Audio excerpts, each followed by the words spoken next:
Ghanib Alatos kalau ngompor-ngompori Aceh, seorang Hadromi. Siapa? Mar'i Al-Katiri. Mar'i Al-Katiri itu orang yang tidak suka bergabung dengan Indonesia. Bagi kita harus jadikan pelajaran bersama. Ya, walaupun Al-Katiri itu non Ba'alawi, Asyatiri itu Habib Ba'alawi, semua sama saja. Jangan ngaku-ngaku menjadi durian Nabi kita. Sebelum ke Palestina, Kang Mas Rizik Syihab, dia Ghanib Alatos, ke Papua dulu. OPM itu senjata.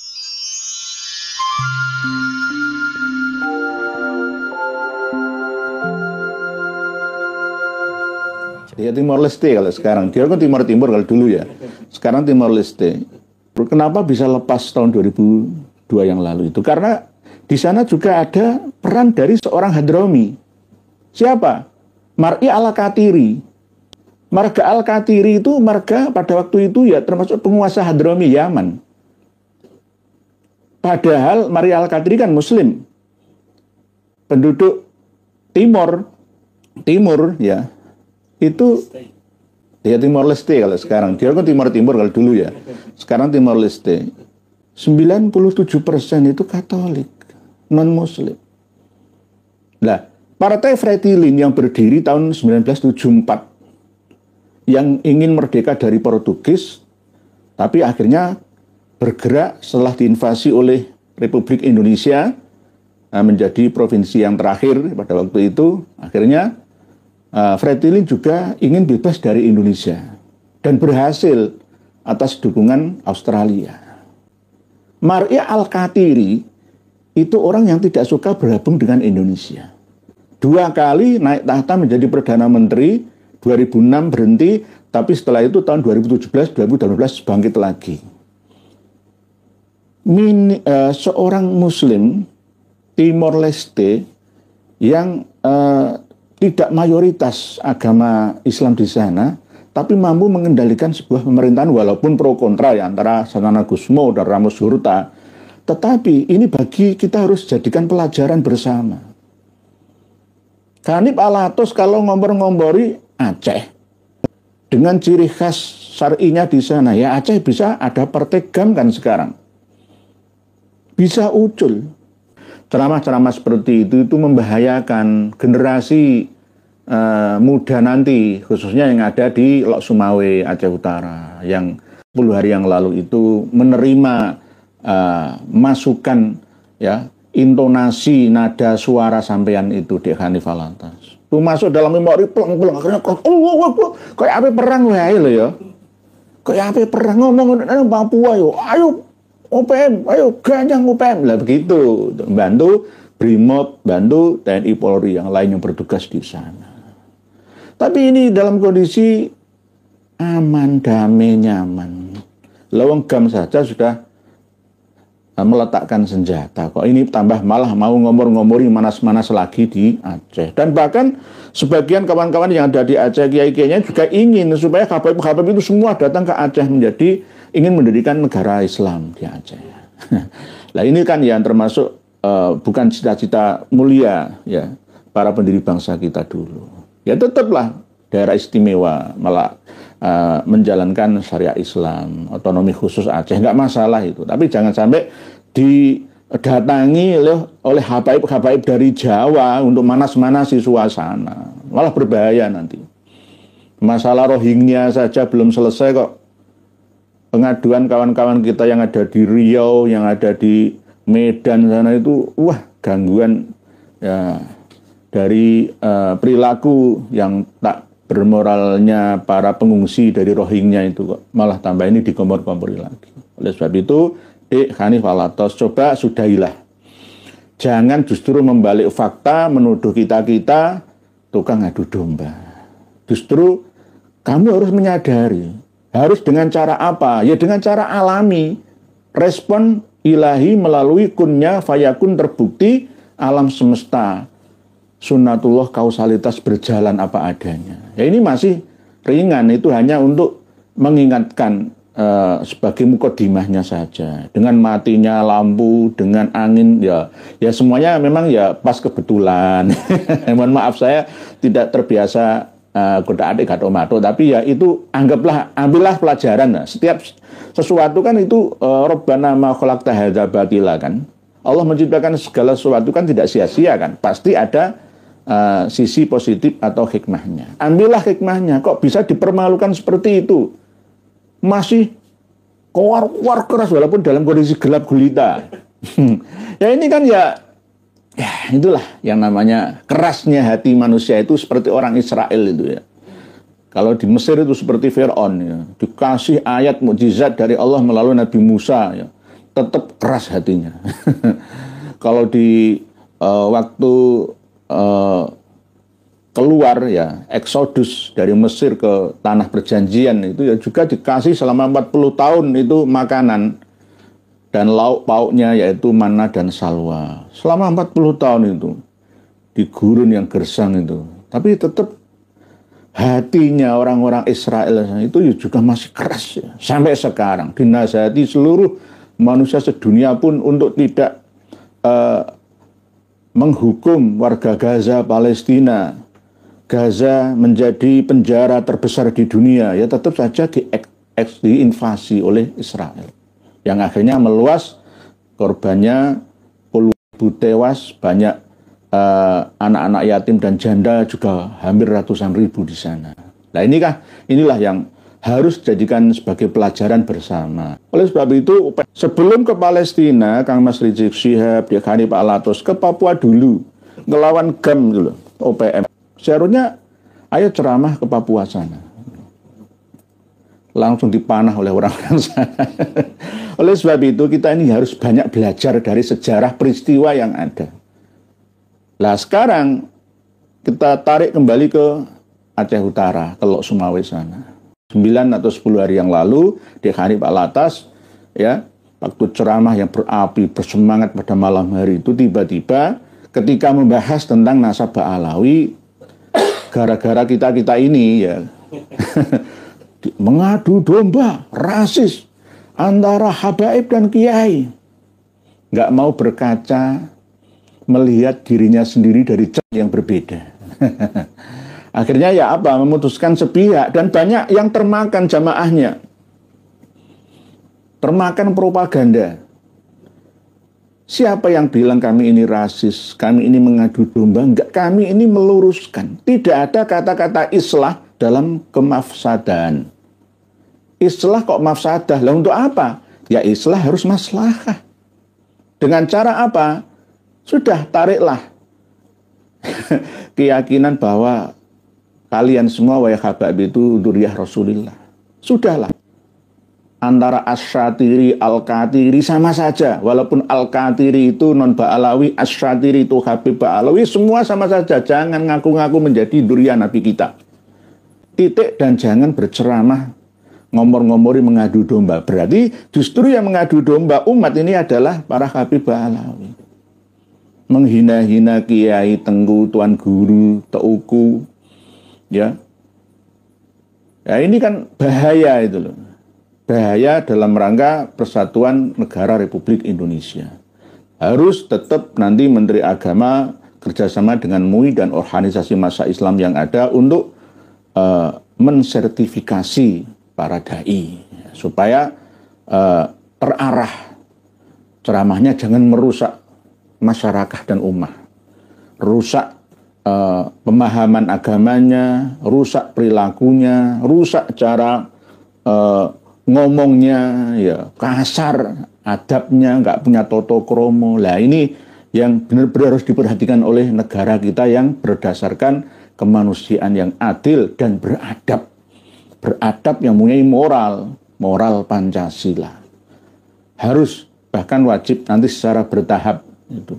Ada syarat-syarat tertentu ketika berceramah di publik di hadapan umat. Jangan sampai ya kayak gini ini yang akhirnya alam pun meresponnya. Akhirnya ya listrik mati, angin. Ya ini bukan otak-atik, ini hanya peringatan kecil saja.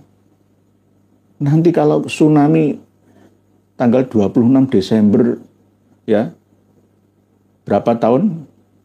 14 tahun ya. 15 tahun yang lalu kan di Aceh itu ya.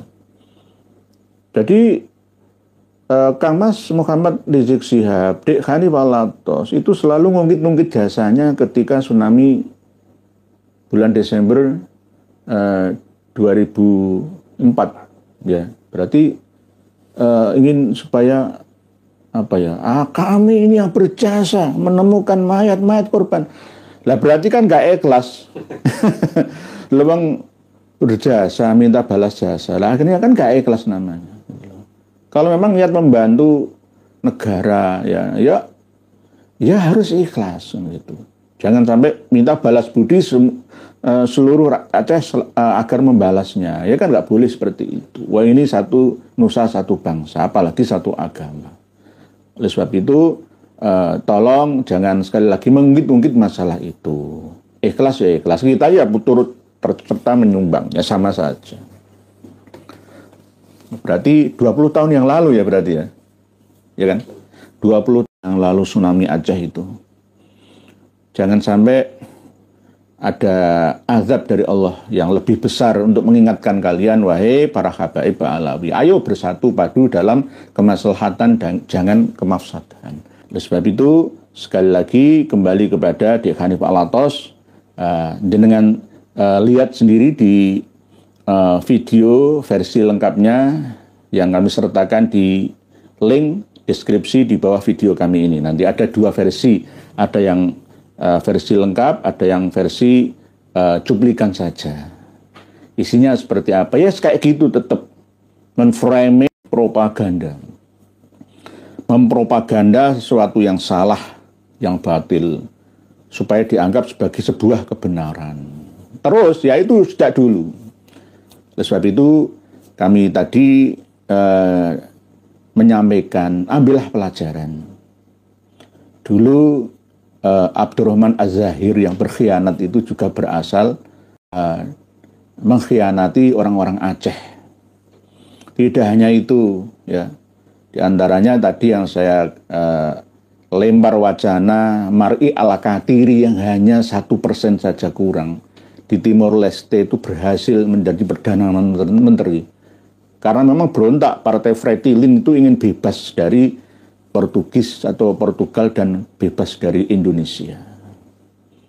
Ya hampir sama seperti Sultan Hamid II Al-Qadri yang ingin negara federasi atau federal Kalimantan Barat diakui seperti daerah istimewa Yogyakarta. Hampir sama seperti itu. Nah, inilah yang harus kita ambil pelajaran bersama, khususnya para penyelenggara,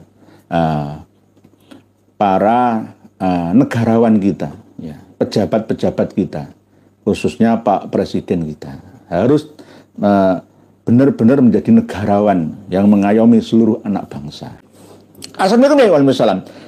Yang jadi perhatian kami bukan karena mati lampu dan hujan lebatnya, tapi provokasinya. Kok ada tindakan apa-apa dari, kok nggak ada tindakan apa-apa dari aparat yang ada? Apakah aparat takut kena HAM dengan dalih kebebasan berbicara?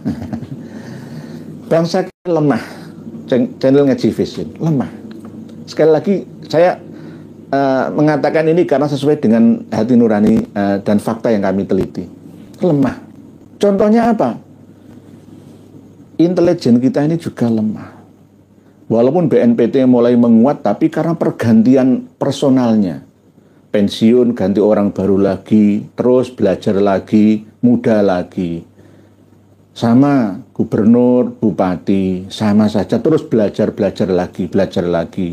Akhirnya apa? Sistem hukum ini tidak semakin kokoh, tidak semakin kuat. Akhirnya apa? Wes salah, yes inilah, wong atasan saya juga diam saja. Biarkan saja. Akhirnya seperti itu. Kecuali ada keuntungan pribadi. Lawang sa Indonesia nangkap yang namanya Harun Masihu saja nggak bisa kan? Ya kan? Oh sa Indonesia sa dunia wae, ya nggak bisa kan? Inilah yang namanya sistem. Harus dirubah benar sistem kita ini. Direformasi total. Ya. Direformasi total. Kebiasaan mengampuni koruptor itu ya jangan hanya hukumannya mengembalikan korupsinya, tapi juga orangnya juga harus dibui, ya, dimiskinkan di lembaga pemasyarakatan suka miskin sana. Jadi kita ini termasuk lemah. Lawang sekelas militer kita itu kok bisa tunduk karo Habib itu lebih itu loh, heran aku. Padahal di janji ya, janji bakti sebagai perisai negeri ini nggak boleh berkiblat pada satu golongan, itu nggak boleh, harus mengayomi seluruh tumpah darah Indonesia. Nah itu, nggih. Pak Muhammad Suwaji, Assalamualaikum warahmatullahi wabarakatuh. Untuk Habib yang nyata-nyata bikin rusuh dan melanggar hukum, kenapa pemerintah diam saja? Matur suwun Kanjeng Yai, nggih. Ya karena memang, waalaikumsalam Pak Muhammad Suwaji, karena memang pemerintah kita, saya katakan tadi, lemah. Yang paling kuat itu duit. Mohon maaf, nggih. Oleh sebab itu kemarin itu ada hakim itu yang marah-marah itu, disobek-sobek itu, gara-gara permainan hukum oleh jaksa. Jaksa itu kalau nggak wirai ya melarat biasanya. Tapi selamat. Tapi kalau nggak gitu nanti kena karma 212 di akhir hidupnya. Oleh sebab itu memang semuanya akan terkena hukum alam, baik presiden, ya, wakil presiden, legislatif, yudikatif, eksekutif, semua ini hukum keadilan Allah Pak. Jadi tetap akan menerima beban hukum di dunia ya sampai di akhiratnya sama. Jadi nanti misalkan aman ya sekarang ya, nanti kalau sudah lengser ya nggak aman, mulai diungkit lagi. Nah ini ada ya beritanya kan, jangan lihat sendiri, saya nggak mengatakan nama ya, diuber-uber kan nggak tenang, walaupun rumahnya mewah megah, tapi kan nggak tenang. Luwe apa jenengan Pak Ahmad nih, Pak Muhammad Suwaji, tenang, rezekinya barokah buat keluarga, sakinah mawaddah warahmah, duriyah solihah, nggak enak nih, daripada pejabat ya tapi tidak barokat, begitu nih. Nah siap. Sebenarnya tanda-tanda apa ini Pak Kiai? Tanda-tanda bahwa alam ini tidak merespon positif terhadap perilaku para habaib ya, di mana saja di seluruh Indonesia. Lebih baik ceramah di Yaman Hadramaut sana ya, atau menanggulangi bencana banjir yang ada di Tarim sana. Karena Tarim itu letaknya memang di apit gunung-gunung. Jadi kalau banjir besar itu tahun 2003, 2022 itu ya ada yang meninggal dunia. Ya malah sorot di sana itu. Karena apa? Nggak ada resapannya, nggak ada hutan di sana itu. Nanti airnya tuh langsung milih gitu saja. Ya sama yang terjadi di Malang kemarin, yang di Jember, yang di Bondowoso. Jadi Alex, Assalamualaikum warahmatullahi wabarakatuh. Derek ngaos, ngapunten. Kayaknya itu bukan hujan biasa Pak Yai, itu hujan susu yang didatangkan dari Yaman. Hujan susu nih, termasuk ini karomah dari anak-anaknya Habib Abu Bakar bin Salim ini. Seperti ceritanya Ali Jindan, ada kitabnya, saya punya kitabnya itu, ada kitabnya. Jadi ada ya dalam bait-bait atau syair-syair itu ada. Kok bisa ya? Kok bisa? Jadi ini khurafat yang luar biasa, bisa menurunkan hujan susu. Berarti kalau Dek Hanif mempunyai karomah, ayo wasilah ke Umar Al-Muhdor. Ya Umar Muhdor, berhentikan hujan ini, berhentikan angin ini, saya mau ceramah. Ya Al-Faqihil Muqaddam, ya Abdullah bin Alwi Al-Haddad, wahai Ali Sohibud Darok, wahai Alwi Al-Huyur, aghithuni li ajlillah. Itu pada berani, nggak berhasil. Nggak berhasil, itu hanya keyakinan semu. Keyakinan yang tidak terbukti hasilnya. Nur Santi, alam memberi tanda bahwa Pak Alawi dalam kegelapan karena jauh dari sifat Rasulullah yang mulia yang selalu menerangi alam insan. Nggih, Pak Nur Santi, Bu Nur Santi. Memang begitu. Mengaku cucu Rasulullah tapi merusak ajaran Rasulullah. Coba pikir bareng-bareng gitu. Matok apa enggak? Ora gathok blas gitu. Saya cucu Rasulullah, tapi justru orang nguri-nguri memelihara, mengadopsi, menjalankan misi dan visi Rasulullah. Ya ngapusi sama. Malah justru Rasulullah direndahkan. Kanjeng Nabi Muhammad, Imam Ali, Imam Hasan saja berguru ilmu nahwu kepada Habib Ali bin Muhammad Al-Habsyi. Kurang hebatnya kayak apa? Kanjeng Nabi Sholawat Busra itu redaksinya dari Rasulullah SAW melalui mimpi. Sebab saya ijazahkan kepada kalian semua, barang siapa membaca Sholawat Busra 41 kali itu sama dengan membaca surat Yasin 41 kali. Menyandarkan itu kepada Nabi kita Sallallahu Alaihi Wasallam. Kualat. kualat. Wes muhibinnya santri kiai semua yang bela sholawat busro keluar semua. Saya tidak sombong, ya. Ayo kita adu data tentang sholawat busro. Walaupun saya sudah dikecam, dari akhirah tetap ayo diulang lagi kalau berani. Itu redaksi sholawat busro berasal dari Nabi kita melalui mimpi. Kalau semua bisa didapatkan dari Rasulullah Nabi kita, nggak perlu kita belajar hadis Nabi, nggak perlu belajar Al-Quran. Kalau ada masalah apa langsung konsultasi dengan Kanjeng Nabi. Sama seperti seorang Syekh Sultanah bin Ali Az-Zubaidi pada waktu tertidur dalam mimpi ataupun terjaga asli gini, itu bisa konsultasi ngomong karo Kanjeng Nabi. Itu jin, bukan Kanjeng Nabi, jin. Oleh sebab itu harus berhati-hati. Nggak ada takut-takutnya kok menyandarkan sesuatu pada Kanjeng Nabi. Hadis kopi, hadis tasbih, hadis lebih baik dekat dengan wali, habaib daripada ibadah kepada ilahi sampai tercerai-berai tubuh ini. Itu dari Kanjeng Nabi sengendika. Orang dia rasa diblas. Agama di campur aduk dengan khurafat. Lihat seorang Habib mengatakan bahwa seorang ulama atau wali akan mengalami hidup sakit-sakitan karena menanggung dosa umat. Benarkah? Matur suwun. Enggak benar. Itu doktrinnya Habib Alawi. Katanya, nah ini kan ada cerita Bu Akibah. 100 hari Muhammad bin Ali Al-Faqihil Muqaddam itu nggak makan nggak minum menjelang ajalnya. Lalu ada cerita, ada 3 kullu ayat itu nggih. Kullu nafsin dha'iqatul maut, ketika mau matinya, meninggal dunianya Al-Faqihil Muqaddam. Kullu nafsin dha'iqatul maut, mali nafsun. Nah, jawabannya begitu. Terus kullu syai'in halikun illa wajhah, ana min nuri wajihin. Kullu man afan ma ana 'alaiha. Itu dalam kondisi 100 hari. Alasannya mesti diramesi, menanggung dosa umat. Enggak bener, enggak ada seperti itu. Setiap orang wa an laisa lil insani illa ma sa'a. Setiap orang itu menanggung beban dosanya masing-masing. Enggak ada ditanggung oleh Habib, wali Habib. Wah, itu cerita tatoyur, takhayul, Bu Akibah. Enggak bener, enggak ada. Jadi kalau Habib ada yang mengatakan Habib ini disiksa, menanggung dosa pengikut muhibinnya, enggak bener. Itu karya mereka saja. Bagi jangan percaya. Biru. Setelah adanya bayinah mutlak, haram bila tetap menganggap paguyuban klan Balawi Robito alias sebagai keturunan Rasulullah SAW. Sudah ada bayinah kok. Wa yathbutun nasabu bil alamatil wadihat wa bil bayinatis sabitat wa la yathbutu bis syubhat. Nasabnya Ba'alawi itu syubhat.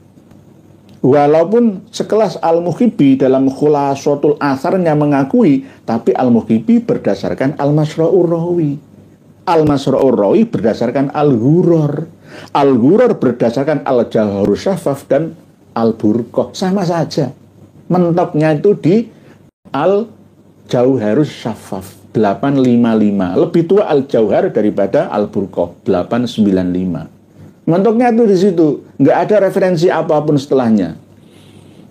Begitu harus mengakui. Bagaimana lagi orang tidak ada data atau bayinah bukti, ya. APB. Assalamualaikum warahmatullahi wabarakatuh. Mohon sedikit informasi tentang Ubaidillah bin Maimun, matur suwun. Ubaidillah bin Maimun itu Ubaid, bukan Ubaidillah, Ubaid bin Maimun Al-Qaddah. Itu dijelaskan jelas di dalam kitab Al-Bidayah wa Nihayah, di dalam kitab Syiar Alam An-Nubala. Ciri-cirinya hampir seperti perilakunya para Habib Ba'alawi. Hampir sama. Ya, karena memang tujuan datang ke Yaman pada waktu itu ya, pertama kali kelihatan wong soleh gitu loh. Lalu lama-lama ingin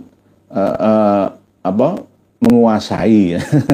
Akhirnya mendirikan kekuasaan. Ya, akhirnya menipu-nipu orang generasi ke generasi, yang akhirnya siapa yang protes terhadap silsilahnya nyambung ke Nabi, maka akan dipersekusi, atau bisa malah justru dikamplengi, ditapui. Ya, ini hampir sama. Nanti jenengan bisa searching ke Ubaid bin Maimun Al-Qaddah. Perilakunya ya orang Syiah Imamiyah Itsna Asriyah. Ya hampir ada kemiripan dengan Ahlussunnah dalam hal tentang Maulid Nabi itu. Tapi yang paling ekstrim itu ketika mendewa-dewakan kuburan. Nah itu hampir sama seperti itu. Nanti kita bahas lagi secara khusus Pak APB tentang Ubaidillah bin Maimun. Ya, ini tercantum dalam halaman 150 kitab Al-Burqatul Musiqah fi Dzikri Libasil Khirqah Al-Aniqah. Wabi Ubaid Al-Ayasiri Maimun Al-Ayasiri. Jadi di situ lalu waqad fahimtu mimma taqaddama awalan min tarikhil Janadi oleh Imam Bauddin Al-Janadi dalam As-Suluknya, yang akhirnya diasumsikan oleh Habib Ali bin Abu Bakar As-Sakrono, oh ini leluhur saya. Digabungkan antara Ubaid bin Maimun, ya, Ubaid bin Maimun menjadi Ubaid bin Ahmad, ya, bin Isa. Padahal aslinya Ubaid bin Isa bin Alwi bin Muhammad bin Himham bin Aun bin Musa Al-Kazim bin Ja'far Shadiq. Tetapi diseret ke situ otak-atik gatuk-matuk bongkar pasang silsilah nasab mereka. Jadi intinya dinasti Ubaidillah Al-Mahdi, ya, Al-Habib itu hampir sama perilakunya sama. Lah, mungkin banyak yang mereka-reka Universitas Al-Azhar Kairo itu ya berkat jasanya Ubaidillah. Jadi dinasti Fatimiyah ini berhasil mendirikan kampus tertua di dunia ini, kampus Universitas Al-Azhar. Fatimah Az-Zahra aslinya kan. Akhirnya diteruskan sampai sekarang. Tapi ya kalau kita lihat ya mufti-mufti yang ada di Al-Azhar, guru besar di sana juga ya kadang-kadang ya nggak sesuai dengan harapan. Ya, karena memang terpengaruh dengan keadaan politik yang ada di sana, di Timur Tengah pada umumnya, Afrika Utara pada umumnya. Karena apa ya, sampai sekarang kan ada lulusan Al-Azhar Kairo Mesir ya belum tentu alim, alama, ya sama saja. Dik Nuruddin itu ya sama saja. Antara Al-Wala wal-Bara itu saja nggak paham kok. 9 tahun studi kuliah di Mesir, Al-Azhar Kairo sana, kok jadi orang taklid itu gunanya untuk apa? Kan begitu. Al-Wala wal-Bara, ya, loyalitas, ya, dan menjauhi berdasarkan restu aturan ilahi Rabbi itu bagaimana caranya, masih belum paham kok. Padahal biaya yang cukup mahal, ya. Cukup mondok di pondok-pondok pesantren punya Gusmus Sarang, ya, pondok pesantrennya Kiai Jimaduddin Usman. Pondok pesantrennya Gus Fuad Barat itu ya apa-apa. Nah, di sana malah diwurui apa? Gamelan Nusantara ya apa-apa. Enggak apa-apa. Kalau di pondok pesantren saya jangan. Saya nggak pengen banyak santri. Ngerepoti. Jadi dulu Mbah Khalil Bangkalan juga itu santrinya nggak banyak. Cuma sekarang ini malah ratusan atau bahkan ribuan. Gitu. Pak Revangga, Pak Alawi sekarang ini bisa jadi adalah sisa-sisa Bani Ubaid dari dinasti Fatimiyah yang dulu dihancurkan oleh Ibnu Hazm Al-Andalusi. Yang menghancurkan diantaranya termasuk usulan Syekh Abdul Qadir Jailani kepada Sultan Saladin atau Sultan Al-Ayyubi dari Kurdi Irak. Ya, tapi sayang beliau Sultan Saladin yang sudah berhasil mendirikan dinasti Ayyubiyah, ya, menguasai Kairo Mesir, ya, sampai Yaman, ya, bahkan sampai Najd, sampai sekitar Bahrain juga, itu justru malah sekarang 30 juta suku Kurdi itu tidak memiliki negara, menghamba ke Turki, Suriah dan Irak sana, sebagian ke Iran, Afghanistan gitu. Suku Kurdi. Padahal tokoh suku Kurdi yang terkenal Sultan Saladin yang membebaskan Baitul Maqdis melawan pasukan salib itu. Begitu Pak Revangga. Jadi mungkin ada ya ada Pak Revangga relevansinya, kecocokannya dengan Bani Ubaid, ya, antara Habaib dengan Bani Ubaid dinasti Fatimiyah, Ubaidillah Al-Mahdi. Karena karakteristiknya hampir sama. Tapi akhirnya oleh Ibnu Hazm Al-Andalusi yang seorang Az-Zahiri, ya, dulunya termasuk pengikut mazhab Syafi'i, dalam kitab yang beliau karang sendiri mengatakan bahwa dinasti Ubaidillah yang ada di kerajaan Kesultanan Fatimiyah, dinasti Fatimiyah itu bukan keturunan Nabi. Ratusan tahun, 200 tahun lebih sah menjadi dzurriyyah Rasulullah Shallallahu Alaihi Wasallam. Tapi akhirnya dibatalkan. Kok nggak cocok? Itu aslinya keturunan Yahudi. Saya baca di Al-Bidayah wan Nihayah ternyata keturunan Yahudi itu. Nah, ya hampir sama apa yang terjadi di Yaman sana. Tentang Syekh Hanif Al-Athos yang berceramah di Lok Sumawe, Aceh Utara, yang dikasih pelajaran oleh Allah melalui hukum alam yang ada, respon sensitif alam di sana kepadanya. Semoga mampu membuat hatinya Syekh Hanif tidak Hanif Al-Athos, tapi Hanif Al-Empui, ya. Hanif Al-Sagari, ya, bukan Hanif Al-Athosi lagi. Karena marga Al-Athos itu juga pernah menjadi pimpinan Partai Komunis di Yaman sana. Sama, ya. Jadi Al-Athos itu dan bahkan pernah juga menjadi pemberontak-pemberontak. Di antaranya Habaib dulu juga banyak yang datang ke sini untuk menguasai negeri kita. Ya, kita ambil pelajaran kasus yang ada di Timor Leste sana. Termasuk di antaranya adalah Mar'i Al-Qatiri. Kalau Al-Qatiri itu non Ba'alawi, tapi Asy-Syatiri itu Habib Ba'alawi. Walaupun sama-sama dari Hadromi, tapi kita tetap berwaspada. Oleh sebab itu, alhamdulillah, Pak Prabowo tidak mengangkat satupun menterinya dari kalangan Ba'alawi. Tapi kalau pembantunya ada yang berasal dari non Ba'alawi, silahkan. Tapi yang penting tidak dikasih posisi yang strategis memadai. Demikian, wallahu a'lamu bis-shawab wal afwu minkum. Wassalamualaikum warahmatullahi wabarakatuh.